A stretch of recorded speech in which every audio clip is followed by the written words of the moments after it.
दोस्तों 2026 में आप इंटेल के 12th जनरेशन, 13th जनरेशन या फिर 14th जनरेशन के साथ में पीसी बिल्ड करना चाहते हैं तो उसके लिए एक मदरबोर्ड की तलाश जरूर होगी। एक ऐसा मदरबोर्ड जो कम बजट के अंदर भी हो, उस पे आप अच्छे लेवल से काम कर सके, ऐसे मदरबोर्ड होने चाहिए। तो कौन सा मदरबोर्ड आपके बजट में हो सकता है, उस पर हम लोग बात करेंगे। खास करके उन मदरबोर्ड पे बात करेंगे जो मदरबोर्ड हम लोग यूज किए हुए हैं, पिछले कुछ महीनों से लगातार यूज कर रहे हैं, उसके बारे में हम लोग बात करेंगे। उस पर एक्सपीरियंस हमारा कैसा रहा, उसके बारे में हम लोग समझेंगे प्रॉपर तरीके से। ये सारे वो मदरबोर्ड हैं जो हम लोग 2-3 साल से लेकर के कुछ 2-4 महीनों से भी हम लोग यूज कर रहे हैं। अलग अलग एक ही मदरबोर्ड कई सारे भी हम लोग यूज कर रहे हैं। इसके बारे में हम लोग डिटेल्स में बात करेंगे, एक्सपीरियंस शेयर करूंगा कि कौन सा मदरबोर्ड कैसा रहा, कौन सा आपको खरीदना चाहिए ताकि 12, 13, 14 जनरेशन के लिए आप एक बेस्ट मदरबोर्ड खरीद सकें। वीडियो इन्फॉर्मेटिव है, समझने के लिए वीडियो साथ अंत तक बने रहे। वीडियो को लाइक करके हमारा हौसला भी बढ़ाते रहें। पहली बार चैनल पर हैं तो चैनल को सब्सक्राइब करें, क्योंकि इस तरह की तमाम वीडियोस हम लोग लेकर के आते रहते हैं। सबसे पहला सवाल, सस्ता मदरबोर्ड चाहिए तो कौन सा लेना चाहिए? उसके लिए जो हम लोगों ने ट्राई किया वो कंसिस्टेंट का H610 हम लोगों ने ट्राई किया। पिछले 1 साल से हम लोग लगातार टेस्टिंग में ले रहे हैं और इसका प्राइस 5 से 5,500 हजार के बीच में रहता है। फैसिलिटीज की अगर मैं बात करूं तो इसके ऊपर जो है आप 2 SSD लगा सकते हैं, जो कि बहुत बड़ी बात होती है। एक NVMe की SSD लगेगी और एक टाटा SSD लगेगी, दोनों M.2 ही लगेगी और साथ में जो है एक PCIe एक्स्ट्रा जो है आपको स्लॉट मिल जाता है, जिसपे आप वाईफाई कार्ड लगा पाएंगे। तो फीचर के मामले में बड़ा ही बेहतरीन कार्ड है। बाकी 2 HDMI और एक DP पोर्ट भी आप इस पे लगा सकते हैं, जिससे 3 डिस्प्ले को कनेक्ट करके आप स्टॉक ट्रेडिंग का काम कर सकते हैं। तो इतने सारे फीचर के साथ में अगर देखा जाए प्राइस बहुत अच्छा है। लेकिन यहाँ पर ड्यूरेबिलिटी वाली बात आ जाती है, तो बहुत अच्छा ड्यूरेबल इसको नहीं माना जा सकता, क्योंकि इसके ऊपर जो है हीट सिंक वगैरह पहली बात की है नहीं, हीट सिंक नहीं है, VRM सेक्शन बिल्कुल बेसिक सा है। इन सारी चीजों के साथ में जो है ये मदरबोर्ड आता है। मिला जुला करके देखा जाए तो बजट वाइज ठीक है और 1 साल से हम लोग टेस्टिंग में ले रहे हैं, कोई दिक्कत अभी तक आई नहीं है। लेकिन फिर भी अगर लगातार चलाना है तो ड्यूरेबिलिटी के मामले में मैं इसको नहीं बोलूंगा, रिकमेंड नहीं करूंगा। अगर ड्यूरेबिलिटी के लिए आपको लेना ही है, 610 ही लेना है, तो आप थोड़ा सा और बढ़ करके 6 से 6,500 हजार में आप MSI का ले सकते हैं। H610 मिल जाएगा, मैं लिंक दे रखा हूं, वहां से आप देख सकते हैं। लेकिन हाँ, इतनी फैसिलिटी उसके अंदर नहीं मिलेगी। एक जो है M.2 NVMe SSD लगा पाएंगे, बाकी PCI 4.0 आपको मिल जाएगा, लेकिन फीचर इतना नहीं मिलेगा। फीचर की वजह से हमने लिया था, बाकी आप अपने रिस्क पे ले सकते हैं, मैं रिकमेंड नहीं करता। उसके बाद एक मदरबोर्ड हमारे पास है, ये एसरोक की तरफ से आने वाला B660M। ये भी 12, 13, 14 जनरेशन के लिए आता है, लेकिन ये मिनी ITX है। सबसे छोटा वाला जो मदरबोर्ड होता है वो है। हमने मिनी ITX एक पीसी बिल्ड किया था साहिल के लिए, उसके लिए हमने इसको लिया था, जिसके अंदर NZXT का जो है हमने कैबिनेट लगाया था, बहुत ही खूबसूरत कैबिनेट। और उसके अंदर जो है ये मदरबोर्ड हम लोगों ने लगाया। i5 12 जनरेशन, 13 जनरेशन तक के लिए ठीक है। i7 वगैरह यूज करना चाहते हैं तो एक्चुअली PCI 4.0 पर ये बेस्ड है और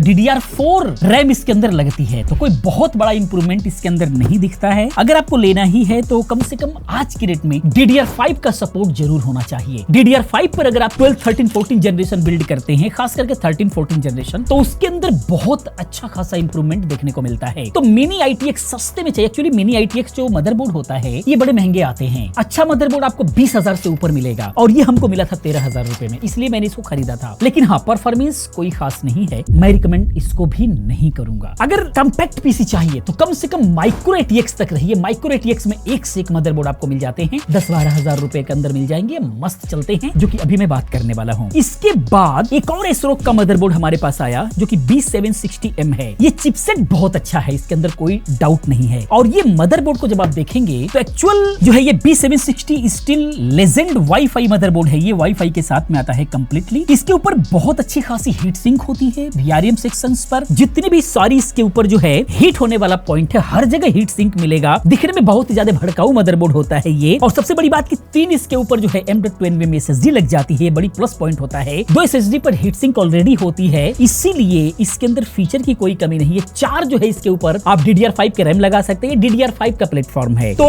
12, 13, 14 आप लगा सकते हैं, कोई दिक्कत नहीं है। बाकी PCI 5.0 का सपोर्ट मिलता है और पूरा फुल गेमिंग फील देता है, उसमें कोई दिक्कत नहीं है। कितनी भी देर तक चलाइए कोई प्रॉब्लम नहीं होती है। लेकिन इसके अंदर भी हम लोगों ने बहुत सारी प्रॉब्लम को फेस किया। गेमिंग से रिलेटेड बहुत सारे ऑप्शंस होते हैं जो इसके अंदर बड़े ही प्रॉब्लम प्रॉब्लम करते रहे। आकाश इसको पूरा झेल गया यूज करते करते। गेमिंग्स वालों के लिए मतलब कई सारी चीजें होती है जो उसको अप्लाई करनी होती है, जो कि इसके अंदर बड़ी ही प्रॉब्लम किया, तो इसीलिए वो परेशान होकर के फिर ये वीडियो एडिटिंग में हम लोगों ने इसको लगा दिया। वीडियो एडिटिंग करना है तो कोई दिक्कत नहीं है, क्योंकि ये ड्यूरेबल है, इसमें कोई दो राय नहीं है, क्योंकि इतने ज्यादा हीट सिंक लगी हुई है तो इसका कोई भी कंपोनेंट हीट नहीं होगा तो कोई प्रॉब्लम नहीं है। आराम से आप इसको यूज कर सकते हैं। बिल्कुल सॉलिड रॉक कंपोनेंट इसके अंदर मिलते हैं, उसमें कोई प्रॉब्लम नहीं है। लेकिन हाँ, थोड़ा सा जो है बायो सपोर्ट्स वगैरह उतना बेहतर इसका सपोर्ट नहीं करता है, इसलिए मजा नहीं आता इसको यूज करने में, खास करके एसरोक का, इसलिए मैं रिकमेंड नहीं करता। बाकी मेमोरीज वगैरह कोई दिक्कत नहीं है, बाकी सारी चीजें एडवांस मिलती हैं। हाँ, गेमिंग छोड़ करके अगर एडिटिंग्स वगैरह के लिए बेहतरीन पीसी बिल्ड करना तो आप ले सकते हैं। प्राइस इसका जो है करीब 15,000 रुपए के आसपास में आता है, दिखने में बहुत ही कमाल का होता है। बाकी कम बजट के अंदर शानदार मदरबोर्ड अगर आपको चाहिए तो ये है MSI का B760M बॉम्बर वाईफाई मदरबोर्ड। ये 10,000 से लेकर के 12,000 के बीच में वेरिएशन रहता है। बड़ा ही शानदार मदरबोर्ड है। इसके ऊपर आपको दो जो है M.2 NVMe SSD के लिए स्लॉट मिल जाता है, दो ही रैम के लिए भी आपको स्लॉट मिलता है, और ये DDR5 का प्लेटफॉर्म ये भी है। सस्ते में DDR5 का प्लेटफॉर्म चाहिए आपको तो ये मदरबोर्ड शानदार है 12, 13, 14 जनरेशन के लिए। और एक SSD जो प्राइमरी SSD रखेंगे विंडोज के लिए, उस पे आपको हीट सिंक मिल जाती है, कोई दिक्कत नहीं है। बाकी VRM पे एक छोटी सी बेसिक सा हीट सिंक मिलता है पूरे VRM सेक्शन पर, तो मिला जुला करके i7 तक ठीक है। बहुत हैवी वर्क के लिए भी उतना बेहतर नहीं है, लेकिन हाँ, गेमिंग वाला सारा फील आपको दिला देगा। गेमिंग वाले सारे सॉकेट वगैरह मिल जाते हैं, RGB हेडर्स वगैरह ये एसरोक के अंदर भी मिल जाते हैं, इसके अंदर भी मिल जाते हैं, कोई दिक्कत नहीं है। लेकिन बहुत ही ज्यादा हायर अगर जैसे K सीरीज का अगर आप लगाना चाहते हैं प्रोसेसर, K सीरीज वाला ओवरक्लॉकिंग करना चाहते हैं तो ये ठीक नहीं होगा, ये नहीं लेना होगा आपको, क्योंकि ये फिर हीट होने लगेगा, उतना लोड के लिए नहीं है। लेकिन बाकी अगर K सीरीज छोड़ करके i5, i7 तक अगर आप यूज करना चाहते हैं, गेमिंग फील लेना चाहते हैं, तो मस्त मदरबोर्ड है। 2 रैम स्लॉट के साथ में बिल्कुल भी ले सकते हैं। DDR5 का सपोर्ट मिलेगा। प्राइस 10 से 12,000 के अंदर बहुत अच्छा रहता है। लेकिन हाँ, K सीरीज का अगर आप लगाना चाहते हैं तो इससे अगला वाला मॉडल लीजिए,